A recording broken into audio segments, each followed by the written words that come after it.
नमस्कार। इस खास बुलेटिन में आपका स्वागत है। मैं हूं डिम्पी कालरा। तो आज मार्केट के अंदर जबरदस्त शॉर्ट कवरिंग देखने को मिली है। एक्चुअली आज मार्केट ने सुबह सुबह ही ना केवल 18,000 के लेवल को पा लिया था पहले 5 से 10 मिनट के अंदर, बल्कि उसको दिन भर टिकाया भी। तो एक चीज़ तो बिल्कुल तय है कि बाजार के पास जो एक बड़ी रेंज थी 17,800 से लेकर 18,200 की, उसमें बाजार ने अपने आप को काफ़ी मजबूत कर लिया है सिर्फ आज में। पिछला हफ्ता मार्केट के लिए उतना अच्छा नहीं था, लेकिन ये हफ्ता बाजार के लिए थोड़ा ज़्यादा ही बेहतर होता हुआ दिखा है। इसके अलावा आज से ही बड़े इसे कह सकते हैं नंबर्स का आगाज़ होना शुरू हो जाएगा। आज टीसीएस के नंबर आएंगे शाम को, और उसके बाद फिर उसका रिएक्शन हम कल देखेंगे। फिर इन्फोसिस, एचसीएल टेक जैसी बड़ी कंपनीज में नंबर्स इसी हफ्ते में उतार देगी। तो ज़्यादातर बड़ी आईटी कंपनीज के नंबर आप इसी हफ्ते मार्केट के अंदर देखेंगे। आज मोटा मोटी मार्केट के अंदर हुआ क्या, पहले इसका एक बार पूरा ब्यौरा आपके सामने रखते हैं। फिर आज हमारे साथ मृणाल सिंह भी जुड़े थे, उनका व्यू पॉइंट भी आपके सामने रखेंगे। लेकिन पहले आज बाजार के अंदर हुआ क्या इसका पूरा ब्यौरा आपके सामने। एडवांस डिक्लाइन के हिसाब से देखेंगे तो आज 12:8 की रेशियो थी, यानी कि बढ़ने वाले 12 शेयरों के मुकाबले गिरने वाले 800 शेयर थे। ये सुबह उतनी खराब नहीं थी। सुबह करीब 1400 शेयर ऐसे थे और करीब 150 शेयर ऐसे थे जो कि गिरावट के साथ थे। दोपहर होते होते बाजार के अंदर शॉर्ट कवरिंग तो थी, 18,000 का लेवल भी था, लेकिन कई ऐसे शेयर्स भी थे जिन्होंने एक बढ़त तो दिखाई, लेकिन उसके बाद अपनी बढ़त को खो भी दिया। कुल मिला के आज मार्केट की क्लोजिंग 18,100 के ऊपर, यानी कि 250 पॉइंट की तेजी। बैंक निफ्टी के अंदर करीब 400 पॉइंट की तेजी, सेंसेक्स में करीब 900 पॉइंट की तेजी के साथ आज हमको क्लोजिंग मिल गई। एक और इम्पॉर्टेंट बात, अगर आप देखेंगे तो बड़े शेयर्स का बोलबाला मार्केट के अंदर ज़्यादा था, क्योंकि आईटी ने मार्केट के मूड और माहौल को सुधारा है। इसलिए अगर आप पहले लिस्ट चेक कर रहे होंगे गेनर्स की, तो आपको उसमें से आईटी कंपनीज काफ़ी अच्छी दिख जाएंगी। मैं पहले आपके सामने वो शेयर्स रखता हूं जो आज निफ्टी के टॉप गेनर्स बने हैं। उसमें आप एम देखेंगे, टीसीएस देखेंगे। एम थार इन्होंने नई गाड़ी लॉन्च की है, उसका बेनिफिट इसको मिला, टॉप गेनर बना। उसके अलावा TCS, HCL tech, IndusInd bank और टेक महिंद्रा। तो पहले 6 शेयरों में से आपको एक ऑटो की कंपनी, 3 आईटी की कंपनी और उसमें से एक बड़ा बैंक जिसमें शॉर्ट कवरिंग ड्यू थी, इंडसन बैंक, वो आज शामिल होता हुआ दिखा। आज टूटा कौन कौन? टाइटन ने बिजनेस अपडेट दिया तो टाइटन आज टूट गया। टाइटन आज कमजोरी वाला शेयर बना। बजाज फिनसर्व, बजाज ऑटो यानी कि बजाज ग्रुप के 2 शेयर आज कमजोर थे। एचडीएफसी लाइफ और ग्रासिम ये भी आज मार्केट के अंदर नहीं चल पाए, ये भी आज शेयर पिटे ही हैं। तो ये आपके गिरने वाले मार्केट के अंदर शेयर हो गए हैं। इसके अलावा साल का नया हाई बनाने वाला शेयर कोई था नहीं बड़े शेयरों में से। अब हम आते छोटे मझोले शेयर्स की कैटेगरी के अंदर कि वहां पे क्या हुआ। वहां पर अगर आप देखेंगे तो पावर शेयर से जुड़ी हुई जो कंपनीज हैं, चाहे वो डायरेक्टली है चाहे वो इनडायरेक्टली है, वो आज चली हैं। जैसे कि सीजी पावर, आज इसके अंदर मजबूती आई।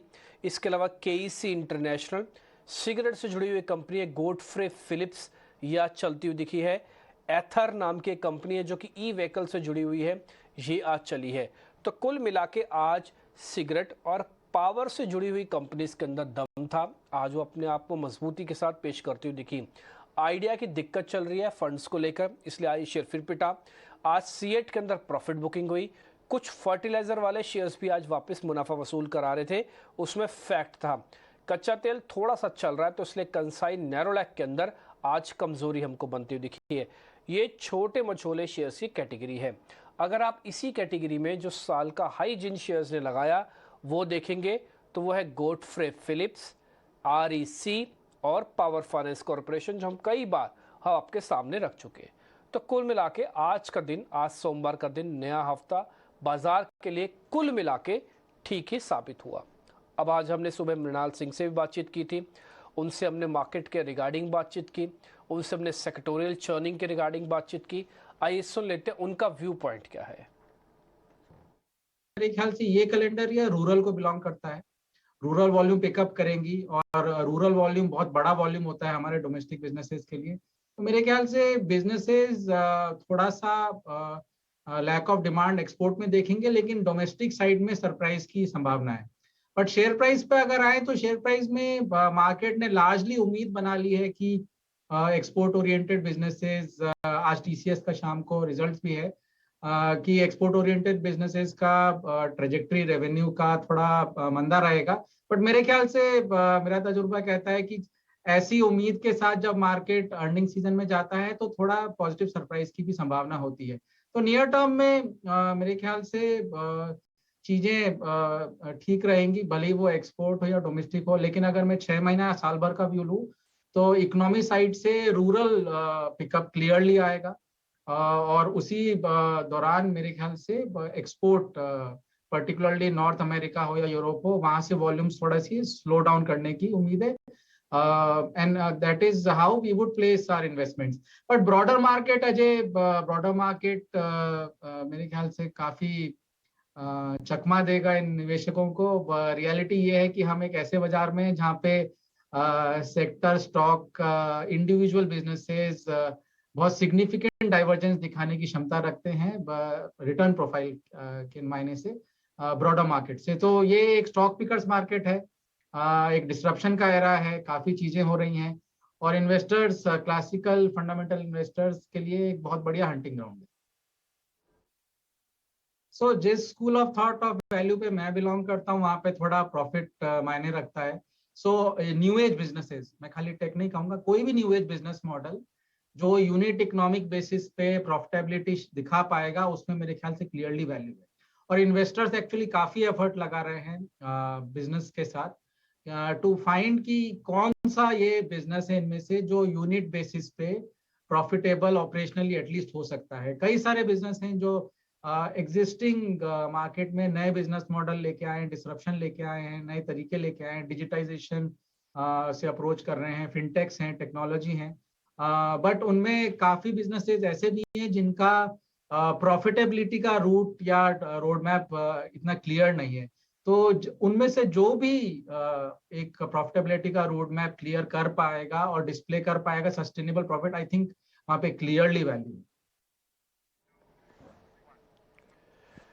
ठीक है, तो मृणाल सिंह को आप सुन रहे थे, वो सेक्टर्स के बारे में आपको मार्केट के ओवरऑल व्यू के बारे में आपको एक मोटा मोटी बता रहे थे, जानकारी दे रहे थे। खैर अभी शाम को टीसीएस के नंबर आ जाएंगे, नंबर अभी तक आए नहीं हैं, और इसका जो रिएक्शन होगा वो आपको कल देखने को मिलेगा। तो खैर नंबर कैसे रह सकते हैं ये बताने के लिए मेरी सहयोगी विनी मेरे साथ जुड़ रही है, और उनसे पता कर लेते हैं कि इस बार डॉलर टर्म्स में मार्जिन्स में टीसीएस के नंबर आएंगे कैसे। विनी एक बार जरा बताएं आप। तो आज टीसीएस के जो नंबर्स है वहाँ पे मेनली हम कमेंट्री पे फोकस करेंगे और उसके बाद नंबर्स पे फोकस करेंगे। पहले जिस नंबर्स की बात कर लेते हैं, तो जो यूएस डॉलर की रेवेन्यू ग्रोथ है वहाँ पे 1% रेवेन्यू ग्रोथ एक्सपेक्टेड है। इंडिया रेवेन्यू ग्रोथ अराउंड 3% पे एक्सपेक्टेड है, और प्रॉफिटेबिलिटी की जो ग्रोथ है उसमें एक्सपेक्टेड है 7% की ग्रोथ होगी। मार्जिन, जो इबिट मार्जिन, ये सब हम लोग quarter on quarter basis compare करते हैं। तो इबिट मार्जिन की जो एक्सपेक्टेशन है वहाँ पे थोड़ी सी सरप्राइज एक्सपेक्टेड है, क्योंकि 70 बेसिस पॉइंट की एक्सपेंशन एक्सपेक्टेड है यहाँ पे क्वार्टर ऑन क्वार्टर बेसिस पे, और इबिट मार्जिन एक्सपेक्टेड है 24.7% पे। नाउ मार्जिन्स को क्या सपोर्ट कर रहा है, ओवरऑल इंप्रूव क्यों हो रही है क्वार्टर ऑन क्वार्टर बेसिस पे, क्योंकि ओवरऑल जो वेज हाइक नॉर्मलाइजेशन है वो एक फैक्टर है, उसके अलावा ऑपरेटिंग लेवरेज है, करेंसी टेलविंड्स है, ये सब फैक्टर पॉजिटिवली अफेक्ट करते हैं मार्जिन को, और इसीलिए एक्सपेंशन एक्सपेक्टेड है। रेवेन्यू ग्रोथ जो एक्सपेक्टेड है ये time muted revenue growth expected है, बिकॉज सीजनलिटी फैक्टर प्ले करेगा सब आईटी कंपनीज के लिए, और उस हिसाब से टीसीएस पे भी ये फैक्टर प्ले करेगा। तो इसीलिए म्यूटेड रेवेन्यू ग्रोथ, 1% की यूएस डॉलर रेवेन्यू ग्रोथ है और 3% की इंडिया रेवेन्यू ग्रोथ है, तो इतनी ज़्यादा रेवेन्यू ग्रोथ एक्सपेक्टेड नहीं है। और क्या एक्सपेक्टेशंस है कंपनी से, तो एक तो ऑब्वियसली जो हायरिंग ट्रेंड स्लो डाउन हो रही है वो कंटिन्यू रहेगी ये टाइम अराउंड भी, डील विंस रहेगी स्टेडी ये टाइम अराउंड एक्सपेक्टेशन के हिसाब से, और अट्रिशन रेट है वो मॉडरेट होने की क्षमता है Q3 FY23 में। तो ओवरऑल कमेंट्री में क्या वॉच आउट करेंगे कि हायरिंग ट्रेंड कैसी है, अट्रिशन रेट कैसी है, डील विंस कैसे शेप अप हो रहे हैं, और क्या कंपनी ने कुछ स्लो डाउन देखी हुआ है, इम्पैक्ट देखी हुआ है यूरोप और BFSI में जो स्लो डाउन है उसकी वजह से कुछ इम्पैक्ट दिख रही है, और ओवरऑल कमेंट्री क्लाइंट बजट्स के बारे में क्या है, और FY24 का ग्रोथ आउटलुक तो एक इंपॉर्टेंट फैक्टर ही है वॉच आउट करने के लिए। ठीक है, तो ये आपको अलग अलग विनी पैरामीटर्स पे बताते हैं कि टीसीएस के नंबर एक्चुअली आ कैसे सकते हैं। आपको 3 चीज़ों पे ज़रूर ध्यान रखना होगा। पहला, कंपनी जब अपने नंबर्स देगी मार्जिन ज़रूर चेक करना, उससे मार्जिन कितने, हमारा अनुमान है 0.7% के आसपास का मार्जिन बढ़कर आएगा। इससे ज़्यादा होता है तो ये नंबर को अच्छा माना जाएगा। ये पहला पैरामीटर्स है। आप प्रॉफिटेबिलिटी और सेल्स को भूल जाइएगा, वो अमूमन जितना मार्केट के एनालिस्ट एक्सपेक्ट करते हैं उतना ही आता है। जैसे आप मुनाफा यहाँ पे देख पा रहे हो 60% के आसपास का आएगा, देखना इतना ही आएगा, इसमें 100-200 करोड़ रुपए का फर्क होगा, इससे ज़्यादा नहीं। दूसरी विनी आपको बहुत इंपॉर्टेंट बात होती है कि डील क्या होती है, डील का साइज़ कितना बड़ा आता है। यानी कि आप जो नए ग्राहक जोड़ रहे हैं वो कितने बड़े बड़े नए ग्राहक आपने जोड़े, उसके अंदर खासकर यूरोप का बिजनेस इनका बड़ा इंपॉर्टेंट है, वो एक तीसरा पॉइंट आप चेक करना। चौथा पॉइंट एक चेक करना, मार्केट्स में जब पत्रकार पूछेंगे प्रेस कॉन्फ्रेंस के दौरान कि आप हमको ये बताइए कि कहीं आपको कोई मंदी का कोई डर वर तो नहीं है, तो उस समय जो बात बोल रही होगी मैनेजमेंट, वो बहुत इंपॉर्टेंट बात बोल रही होगी। आपको सिर्फ ये 4 चीज़ों से टीसीएस के नंबर्स मोटा मोटी आइडिया लग जाएगा। मैनेजमेंट मंदी को लेकर कितनी डरी हुई, कितनी घबराई हुई है, ये गाइडेंस नहीं देती है कंपनी, हाँ, इसलिए आपको पूछना पड़ेगा, वो बताएंगे आपको। दूसरा आपके मार्जिन्स। तीसरा एट्रिशन से ज़्यादा परेशान नहीं होंगे क्योंकि लोग पहले ही छट गए हैं, कुछ इन्होंने छाट दिए, कुछ लोग भी छट गए हैं। तीसरा मार्जिन्स, ये अगर 3-4 चीज़ें इनकी ठीक रहती है तो नंबर्स का पैरामीटर ठीक है।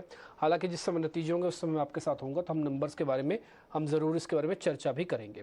खैर आगे बढ़ते हैं।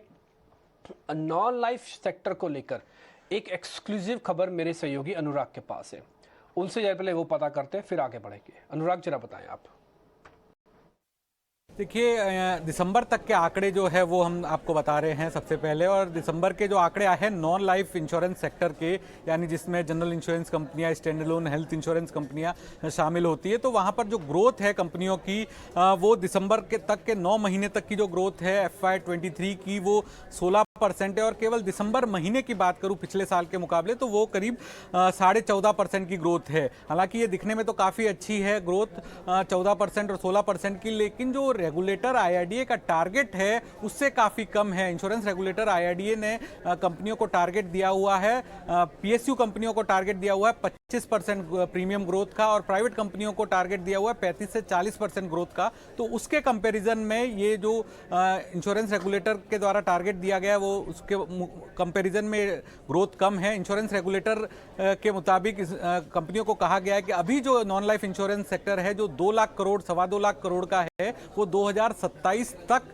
उसका जो प्रीमियम ग्रोथ है वो 11 लाख करोड़ तक पहुंचनी चाहिए, और इसके लिए 35% की ग्रोथ होना जरूरी है। अगर मैं अब कंपनी वाइज स्पेसिफिक बात करूं तो दिसंबर तक के महीने के अंदर stand alone health insurance sector कंपनियां हैं, वहां पर 22% की ग्रोथ दिखी है। स्टार हेल्थ जो लिस्टेड एंटिटी है उसके द्वारा दिसंबर में 12.5% की ग्रोथ दिखाई गई है। ICICI लोम्बार्ड जो लिस्टेड प्लेयर है उसने 20% की जो है दिसंबर के अंदर ग्रोथ दिखाई। लेकिन एक और जो सबसे बड़ा मार्केट लीडर है न्यू इंडिया एश्योरेंस, जो उसके द्वारा जो ग्रोथ है वो मात्र 2.41% दिखी गई। और न्यू इंडिया के जो आंकड़े हैं वो काफ़ी इंटरेस्टिंग है। लगातार जो सबसे बड़ा कंपनी है, सरकारी कंपनी है, लिस्टेड कंपनी है, लेकिन हमने एक अप्रैल से लेके अभी तक जो इसका डेटा ट्रैक किया, मार्केट शेयर में लगातार गिरावट हो रही है। अप्रैल में कंपनी की जो मार्केट शेयर था 21% था, वो मई में घट के 18% हो गया, जून में 17%, जुलाई में 16%, अगस्त के अंदर 14%, सितंबर में 13.8%, अक्टूबर में 13.84%, नवंबर में 13.63% और दिसंबर में 13.9%। तो न्यू इंडिया जो सबसे बड़ा मार्केट प्लेयर है नॉन लाइफ स्पेस के अंदर, उसके शेयर के अंदर लगातार कमी आ रही है। और जो ग्रोथ है प्रीमियम की वो भी 2 से 2.5% ही ग्रोथ है, जबकि जो रेगुलेटर का टारगेट है वो 25% का है PSU कंपनियों के लिए। इसके उलट हम अगर लिस्टेड प्लेयर ICICI लोम्बार्ड को देखें तो ICICI लोम्बार्ड का जो मार्केट शेयर है उसमें बढ़ोतरी हो रही है, प्रीमियम ग्रोथ में लगातार बढ़ोतरी हो रही है। ICICI लोम्बार्ड लगातार प्रीमियम ग्रोथ है वो 20% से ज़्यादा दर्ज कर रहा है। तो ये एक नंबर्स हैं जो इंश्योरेंस इंडस्ट्री को लेके एक बड़ा एक व्यू बताते हैं, जहां पर इंश्योरेंस इंडस्ट्री 15% की दर से ग्रो कर रही है, लेकिन जो लक्ष्य रेगुलेटर के द्वारा दिया गया है 25 से 35% का, उसके मुकाबले ये ग्रोथ